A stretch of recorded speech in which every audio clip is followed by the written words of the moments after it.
You have decided you're going to stitch your first full coverage cross-stitch project, and maybe you're wondering how to get started. That's what I'm going to try and show you in this video. So the first thing you need to do is to find a piece of art that you want to stitch. So what I would recommend is that you visit a few of the different charting companies. I will link a few that I can think of in the description box. Have a look at the artwork they're offering. Make sure that it's fully licensed, although if it's from a reputable company, it will be. And then see if you might want to stitch those projects. So I took this particular chart from Pain Free Crafts. It's a Wind in the Willows chart. It's by Chris Dunn, one of my favourite artists. And the stitch count is 377 by 400. That works out about 150,000 stitches, which is fairly middle of the road for full coverage. You might want to stitch something smaller, but the number one piece of advice I would give you is stitch a piece of art that you love. There's no point in doing what I did when I started, which was pick a piece of art that's okay because it's small. Because what I ended up doing was picking a project of about 40,000 stitches because it was small. Yeah, it was okay, but I hated stitching it and I scrapped it after 20,000 stitches, which was a complete waste of time. So find a piece of artwork you love, have a look at the different websites, see what you like, and then you can buy the chart if you're happy with it. Most of these full coverage companies will sell their chart in both paper and in PDF form. It's usually cheaper to get them as a PDF. I buy all of mine in PDF because I use Pattern Keeper, which I'm going to talk about in a minute. This particular one, I've just printed out the first and second sheet just to give you a look at the piece of art, but I wouldn't usually print out anything. Of course, what you could do is buy it as a PDF and then print out the whole thing if you'd rather do it that way, and you could still work on paper. So it's up to you. You can also buy kits, usually from these companies, everything included. I'm going to talk about kits in a minute.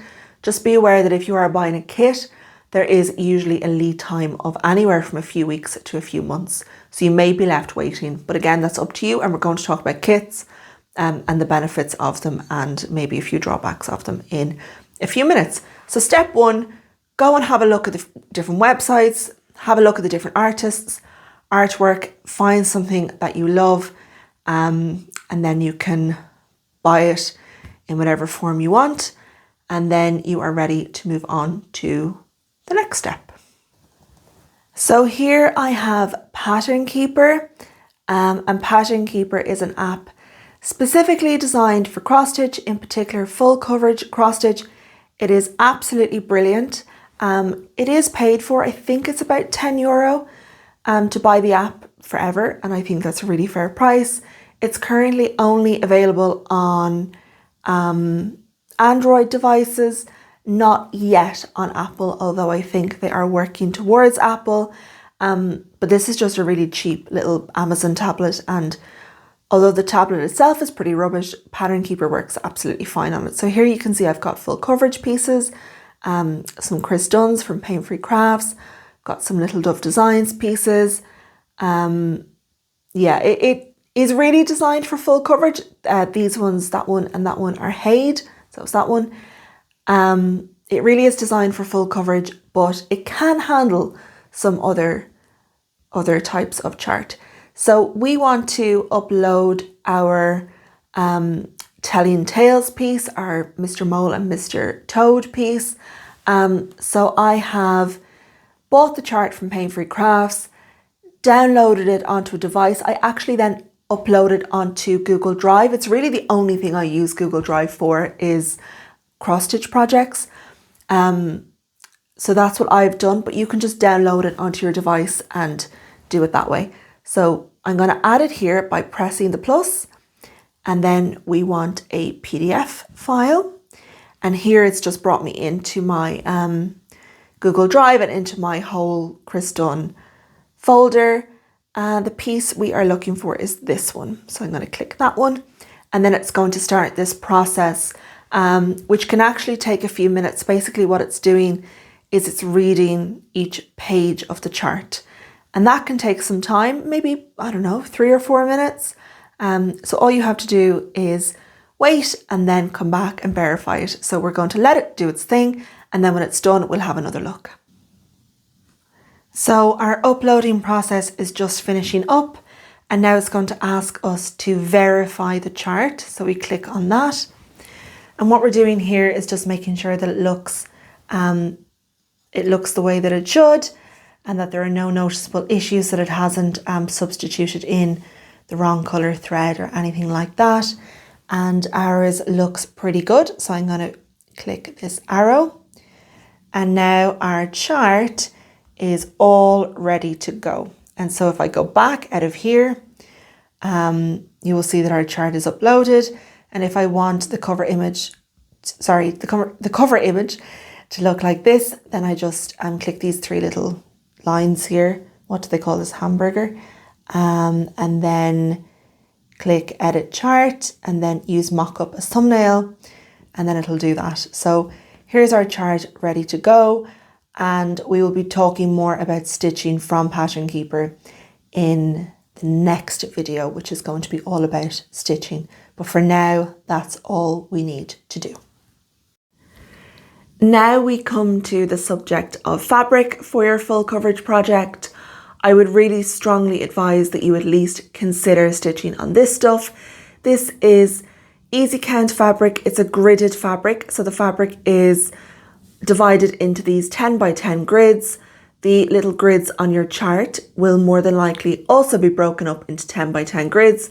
So these little grids on the fabric will match the grids on your chart. And it just makes stitching full coverage so much easier. I honestly could not imagine stitching a full coverage project on fabric that was not easy count. In terms of the grid lines, if you're concerned about those, well, first of all, you're going to be stitching over them, so you won't see them as much.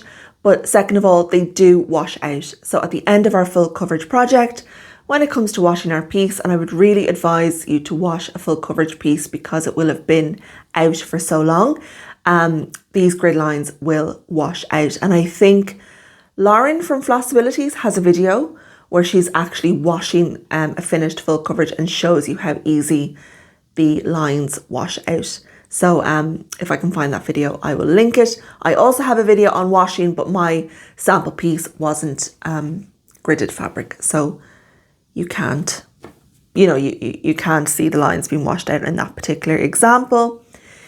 This particular one is 18 count.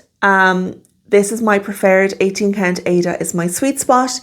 But if I just take out our chart, you will see, I hope, that the recommended fabric from Pain Free Crafts is actually 25 count white even weave.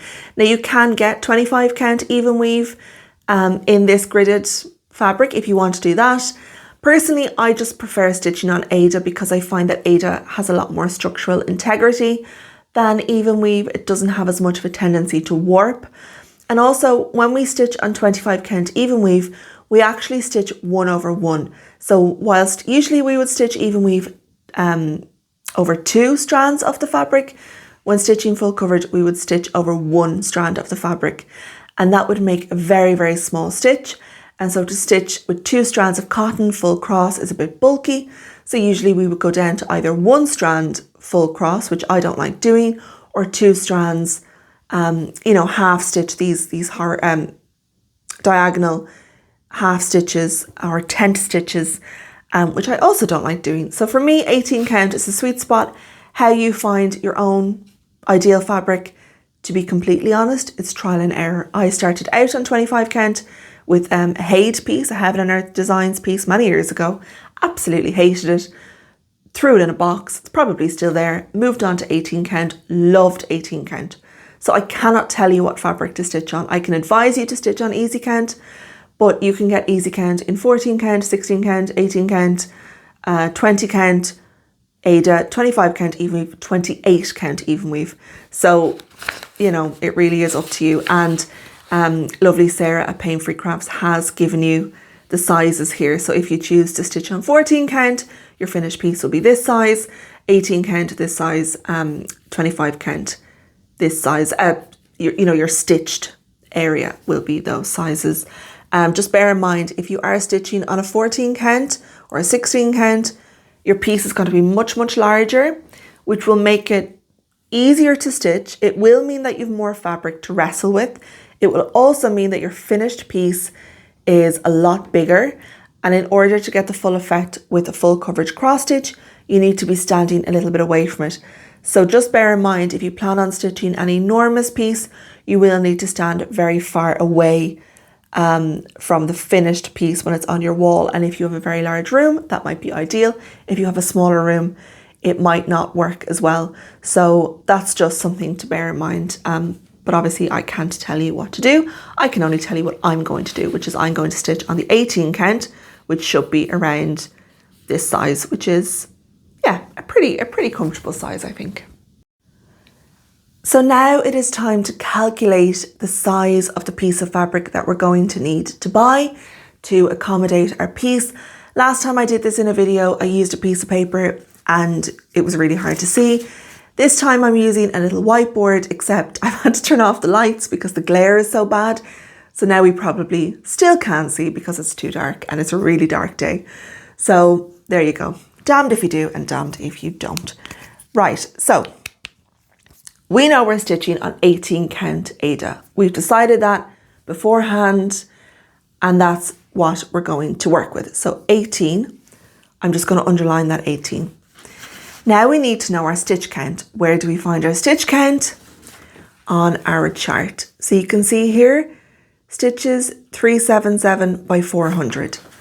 So that's 377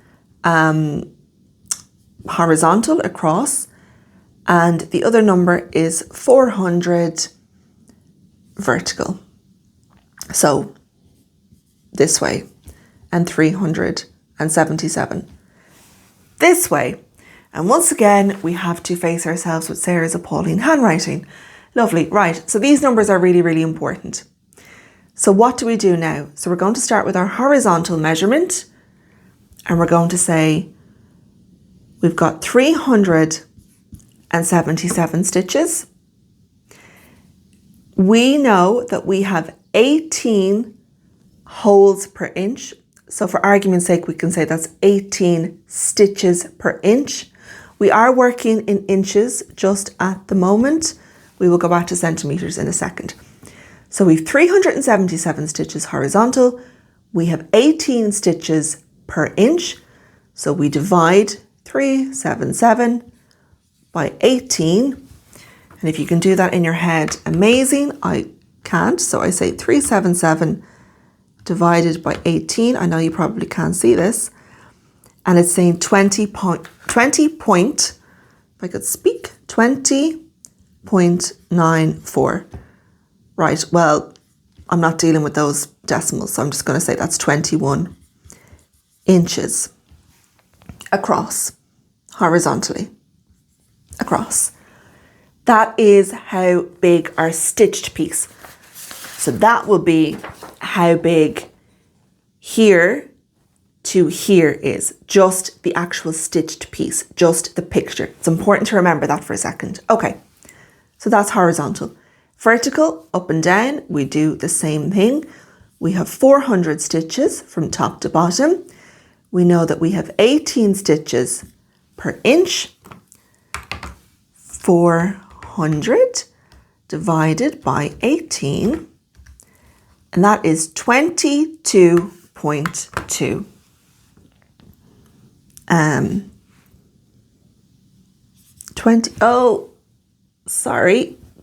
22.2 with a little dot over it, which I think means 22222. Okay, fine.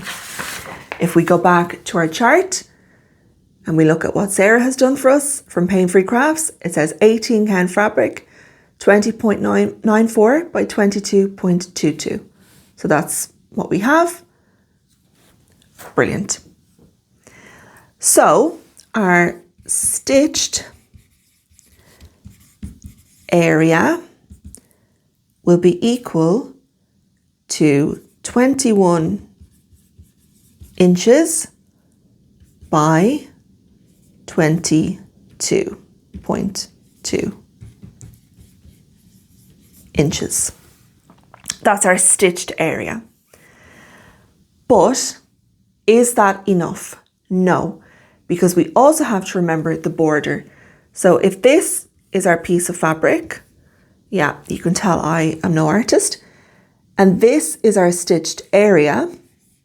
So here's our little picture here. We also need this extra fabric. And the reason that we need this extra fabric is for framing, because we are going to wrap that extra fabric around the back of our board, and that will allow for framing.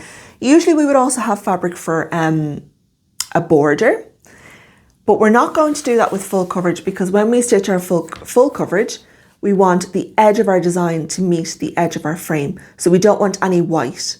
So that's why we're not accounting for border fabric as we would if we were stitching really anything, a mirabilia, a lavender and lace, a chatelaine, anything, but we're not going to do it with the full coverage because we want the edge of our fabric to meet the edge of our frame. Okay, does that make sense? So how much fabric for framing? Usually we would say we want 2 inches extra for framing, 2 inches extra for a border. That would be 4 inches. We're not using a border, but I am just going to be a little bit safe. So I'm going to say I want 3 inches of extra fabric. Okay. So what do we do then? I want 3 inches on all sides. Okay, I'm kind of running out of space here on our board. But what I was saying is, if we know that our piece, our stitched piece, will be 21 inches across, so our picture will be 21 inches horizontal, and we know that we want 3 inches extra for framing, then we need to say 21 plus 3 by 2, because we want the 3 inches on both sides. So we want 3 inches on our left, 3 inches on our right. So we need 2 lots of 3. So that's obviously 21 plus 3 twos is 6. And that is 27 inches. Now we're going to do the same on our bottom, and we're running out of space. So I'm going to say it is 22.2 inches vertical. So 22.2 plus 6, because again, 3 inches on the top, 3 inches on the bottom, that's 6. What is 22.2 plus 6? Well, if I'm not very wrong, it is 28.2 inches. So our fabric needs to be 27 inches by 28.2 inches. We know that our fabric needs to be 27 inches by 28.2 inches, but if you are living in a European country, or really most countries, you're going to find that cross-stitch fabric, needlecraft fabric is generally sold in centimetres. Obviously the United States is an exception to that. So we need to convert this into centimetres. We know that 1 inch is equal to 2.54 centimetres. How do we know that? Because we are stitchers. But if you don't know that, then we ask Google. Okay, so 27 inches, so 27 multiplied by 2.54. We get out our calculator. 27 by 2.54 is 68.58. Okay, I think we can just call that 69, can we? Lovely. 28.2 by 2.54. 2.54 is 71.63. And again, can we all just agree to call this 72 centimeters. Now, that's what we need. We need 69 centimeters by 70, gone out of focus, 72 centimeters. But it's very, very unlikely that we're going to be able to find a piece of fabric in that size, because generally when we buy our cross stitch fabric, it comes on these big bolts and we have to cut them in certain ways to make sure that we can get the right amount of cuts out of the fabric. So most cross stitch shops are going to sell their fabric in kind of predetermined sizes, and I'm going to go through that with you now so that we can pick the right one. Here I have just listed out the sizes that we sell our 18 count Ada in. These sizes are pretty standard. Most needlecraft shops are going to sell their fabric in these kind of sizes. I'm aware that that looks like it says 1,000. It doesn't, it says 100. And that's just, again, because of the width of the fabric and the length of the fabric that it comes in. When we cut it, we kind of have to cut it in these sizes. So we need 69 centimeters by 72 centimeters. Is 50 by 50 going to be big enough? No. Is 100 by 55 going to be big enough? No. Now, often, you know, if we were a couple of centimeters off, I might say, oh gosh, I wonder. But no, in this case, no. Is 100 centimeters by 110 going to work? Yes. 69, 72. So that's the size we're going to go for. Now, if you're going to say, okay, well, I'm going to buy this piece that's 100 centimeters by 110 centimeters. It's going to be too big. I'm going to have loads of excess fabric hanging over. What you can do is you can trim it down a little bit yourself and maybe try and use the excess for something small. I probably have to be honest and say I don't really do that. But yeah, if you want to do that, you can. And just for reference, if you're wondering how much that would cost, let me just get it up here. It would help if I had this prepared. If you are wondering how much a piece of fabric that size would cost, it would be €34.20 from our shop. This size is, I'm just looking here, €17.10, and then the smaller size would be €8.55. And that is for Zweigart. So that's how much you're looking for. The big piece, I would assume it's 60 something. Yeah. 68.40. So needlecraft fabric, never cheap. But, you know, this project is probably going to keep you going several years. I would say I'm probably looking about 5 years for this project, if I'm being realistic. You know, I want to make sure it's on the best fabric that I can possibly stitch it on. So I'm going to go for this piece, and obviously if I was buying it from a shop, I have to be honest, I would be prepared to pay that. But when you own your own shop, you can just go and cut your own piece of fabric, and that's what I'm going to go and do now. I'm going to cut some fabric to this size, and then I'm going to show you what we're going to do with it next. Just a quick word now about the edge of our fabric. If you've watched any of my videos, I do apologise. I'm sure you're sick of me talking about the edges of fabric, but it is really important, especially with full coverage, because we're going to be working with this particular piece of fabric for such an extended period of time. So you get your fabric, it will have an edge like this. This is a selvage edge. This is the edge that the manufacturer put on it when the fabric was on the loom. It is completely secure and it's not going to go anywhere. In this case, the fabric has an orange stripe running down it. That is because it is Zweigart fabric, and Zweigart used that orange stripe to show that this fabric is genuinely theirs. However, your fabric, if it's not Zweigart, may not have this orange stripe. Don't worry about it. It will still have some sort of a finished edge. You can leave that. It's absolutely perfect the way it is. This edge is not a selvage edge. This edge is a raw edge. And this is the edge that I would have cut when I cut the piece of fabric, or if you're buying it from an online needlework shop or an in-person needlecraft shop, they will have cut the fabric probably, and it will have a raw edge. This edge over time will start to fray. The threads will start to come loose. They will start to pull back, and you can end up losing centimeters off your fabric, and you can also end up in a big mess. So we need to secure these raw edges. Several ways of doing that. You can fold it back and use a running stitch. Not absolutely ideal, but it does work. Some people have had great results using a blanket stitch. Some people use like a glue. Some people use masking tape, fold it over the edges.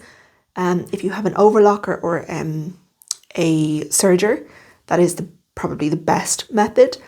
But the way that I like to do it is by using a zigzag stitch on my sewing machine. Just run the zigzag along the raw edges. Again, not worrying about these selvage edges, they're perfect. Just along the raw edges, and that will secure our fabric.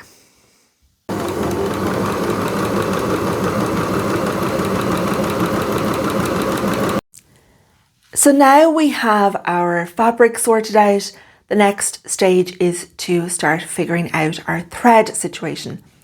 And how we're going to do that is by getting out our thread list. This is in our chart. So if I just open up our chart, this is where we had all of our fabric information. And then this is our thread list. And it lists out every single thread that we're going to need for our project, including the code and the colours. And then these are the symbols that they will correspond to. So if you're stitching on a paper chart, if you plan on using a paper chart for your project, this page is going to be so important because you're going to constantly refer back.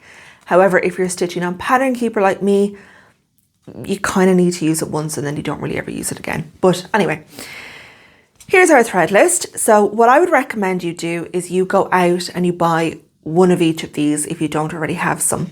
Now, some of these you're going to need more than one of.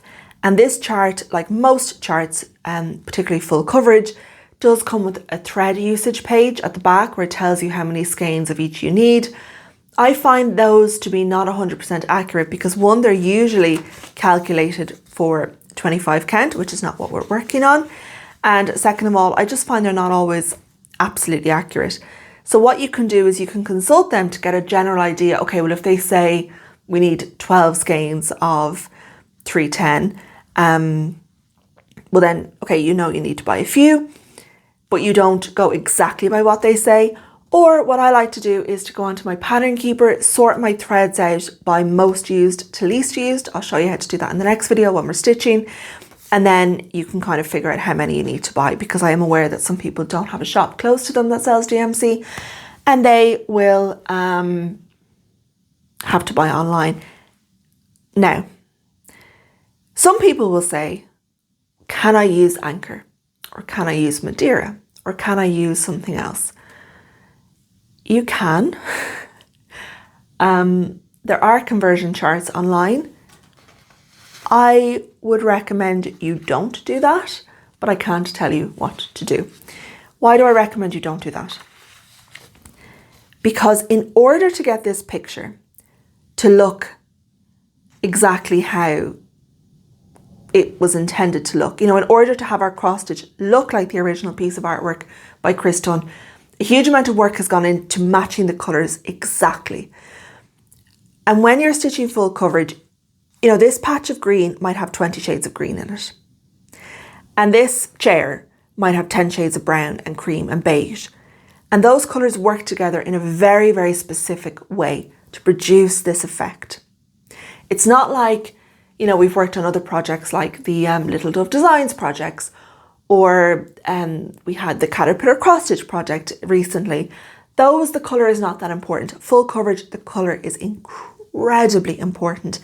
And even though there are conversion charts for DMC to Anchor, DMC to Madeira, they're not exactly the same.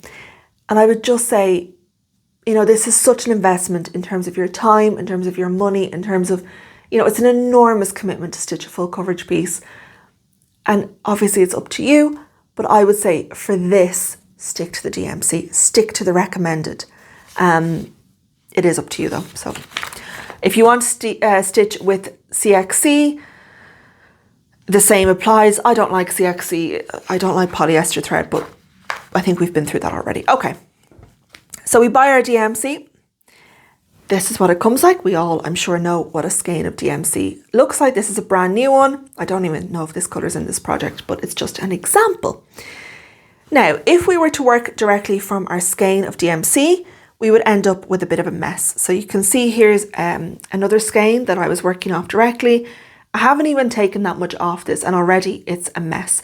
So we need to find some kind of storage solution for our thread. Now, what a lot of people like to use, and what I used in my early days, was bobbins. Oh, I do apologise for the reflection of the light. That should go in a second.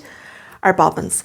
Now, this box is just a box I got from the pound shop. It's designed for holding washers and nuts and olives and all kinds of little DIY bits and pieces, but it also holds bobbins. And so here, if I take one out, does one even want to come out? We have these little bobbins. They're labelled with their colour, in this case, hard to see because of the light, but 3013. The thread is all wrapped around. You just take off, you cut a length of thread, you unwrap it, you take out your strand, you wrap it back up. So that's how a bobbin works. Great for beginners. Sorry, the glare is just so bad you can't see the colours, but they are printed there. You can buy these stickers, by the way, from most needlecraft shops. That's how many people start. That is, like I said, how I started. And it is a wonderful, wonderful way to store your threads. You can store them in colour order. You can put, one project in one box. The bobbins themselves, the little plastic bobbins, are very inexpensive. The stickers are inexpensive. A great way to do it. And the way, like I said, that I did it for quite a long time. I have since moved on. So here's my little project bag. Yeah, it's just a bag from the bookshop. But I have now moved on to these. And these are Annie's Keepers, and they're all kind of rolled up. I have done a much more in-depth video on my Annie's Keepers. I think it was called Threads. I'll try and link it down below. But here's the setup. These plastic keepers live in a filing cabinet. Again, I have a video on this. They live in a filing cabinet. And then when I'm working on a project, I take out these little project sliders and I just pick out the threads that I need for that project. So these are about 20% of the threads that I will need for this entire Mr. Toad project. Don't know why that one is empty. I need to sort that out. Okay, but this is what I use. I absolutely love them. I would not be without them. However, they are an investment. They come from the US. They're not cheap to buy. I think the starter set, I bought it from the UK. I mean, before I had a shop, so many years ago, about 5 years ago maybe, they were £90 a set, and I had to buy 2 sets because there are 500 shades of DMC. So, I think it was like a birthday present to myself one year, and then the second set was a birthday present to myself the next year. They are dear. They are amazing. You can also put them on a loop, which I don't have oh, no, wait, I do. Just the last few I have put on a loop like this, and we've got a bit of a knot here, but anyway. So you can see, you can put them on the sliders, or you can put them on, not a loop, a ring, a metal ring. So that's the Annie's Keepers. But like I said, if you're only starting out, absolutely no need, unless you want to, no need to spend such a large amount of money on thread storage, because you're already going to be having to buy your thread, having to buy your fabric, having to buy your chart. You might need to buy a few accessories, like it's only a hobby, don't be putting yourself into debt for something you really, really don't need. Another option you may like to consider is to get a kit, which will include your fabric, your threads, usually some needles, the chart itself, and maybe a little extra. This kit, I should say, is obviously not for Mr. Toad, but it is a Pain-Free Crafts kit. And so probably the best example I can show you of what a really well thought out full coverage kit looks like. And they would deliver all your threads cut, as you can see, on thread cards, numbered and then with the corresponding symbol, because obviously, you know, they're specifically catered for the specific chart. So that's why they can put the symbol on them. The cards are really, really sturdy. I've had this since about 2020 and yeah, no, it looks absolutely perfect. And then all the threads are ordered numerically with their colour and their symbol. Really, really well thought out. It also came, this particular one came with extra thread, you know, for colours that used a huge amount of thread and they couldn't all fit it on this card. They sent little skeins of extra thread as well. Pain-Free Crafts, you know, I speak about them a lot, but they are probably my favourite full coverage company, charting company. So that's another way of getting your thread. If you don't want to go to the bother of having to try and source it yourself, you can just get the kit which has the fabric. And I'm pretty sure they allow you to choose between a few different fabrics. So yeah, that's another option. Many people do prefer to stitch from their own stash, their own thread stash, their own fabric stash. They get a bit of enjoyment out of doing it. Like everything, it's totally up to you, and it's just another option for you to consider. The last step of our preparation is to gather up any tools or accessories that we might need. Starting out, of course, with the needles. Bohan number 28 is my preference for these kind of projects. They are slightly smaller, so I find them easier to kind of squish in to the smaller holes of the 18 count. Bohan has always been my favourite brand. They're just so superior, in my opinion, to other needles. And I probably will go through a whole pack of them because I'm quite heavy-handed and they can become slightly bent over time. An embroidery scissors, really important for full coverage, because you kind of have to maneuver over the back of the fabric to try and trim your ends. As you get further on in the project, it becomes pretty crowded back there. So you need a smaller scissors with a fine blade to be able to literally kind of maneuver the blade in to trim the thread that you want to trim, I should say. So a dedicated embroidery scissors. This is a Premax one, a pretty good one if I'm being honest. But you can just get any embroidery scissors and it'll probably do the job. The next thing you'll need is something to hold your fabric taut. So here I have a wooden embroidery hoop. To be honest, probably not what I would recommend for full coverage because these are quite light and they can't always cope with the weight of the fabric, of all the excess fabric that you have to deal with when stitching a larger project.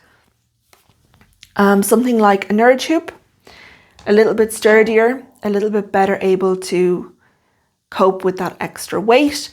This is a number 3. I would probably go for number 4 if I was stitching full coverage. And last of all, we have a Q-snap. These are really, really heavy. So there's pros and cons to that. The con is that you have to kind of hold this heavy frame. The pro is that they're really well able to cope with a lot of extra fabric. We don't sell these. You can get these from, there's a few suppliers in the UK and the US. I'm not sure of anyone else in Europe selling these, but they are great. They're just heavy. So if you struggle with, with carrying a lot of weight, they might not be suitable for you. They might be too strenuous on your wrist.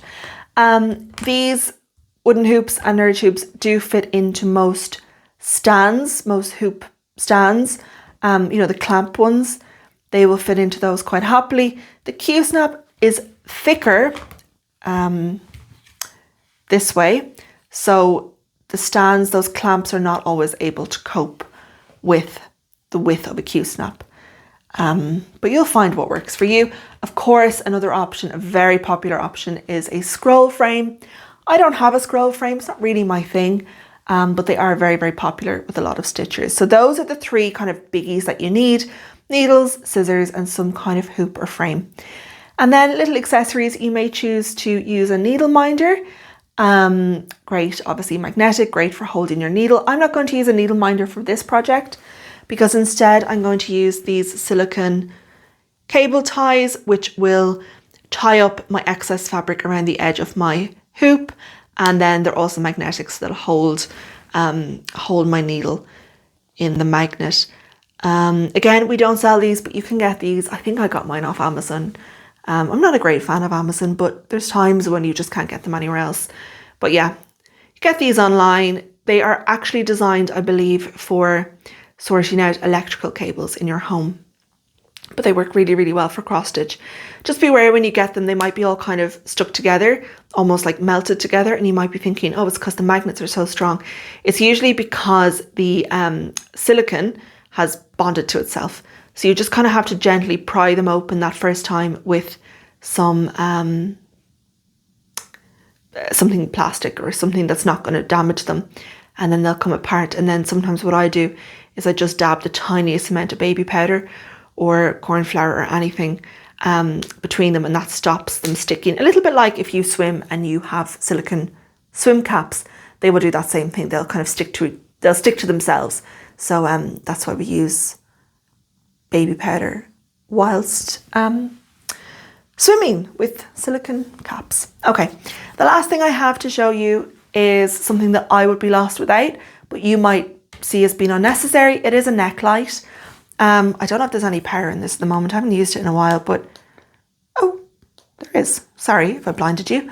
So it fits around your neck. It has this kind of cushioned neckband. You can adjust it this way, and then 2 LED lights, and you can change both the color of the light, so the tone of the light, or the warmth, I think they call it, of the light, and you can also change its brightness. Just charges with like your phone charger. And yeah, obviously when you live in, not only in Ireland, which can be very dark because we don't get, we have long winters and short days, but also this house itself is quite dark. We don't have a huge amount of light coming into this house. And so this is just fantastic for those times when you don't want to have the big light on, especially if you're kind of by the fire. You don't want to ruin the ambience by turning on the big light. But this is really, really good. I think these are designed for, for reading, but they work really well for stitching too. So they're my little, these two have become stuck. They're my little, my little collection of tools and accessories. Again, like I said, really the absolute necessities are needles, scissors, and some kind of hoop or frame. The rest are just little extras. And now that we have everything sorted, I think we are going to start stitching, and that is going to be the next video. Okay, thank you for watching. Bye.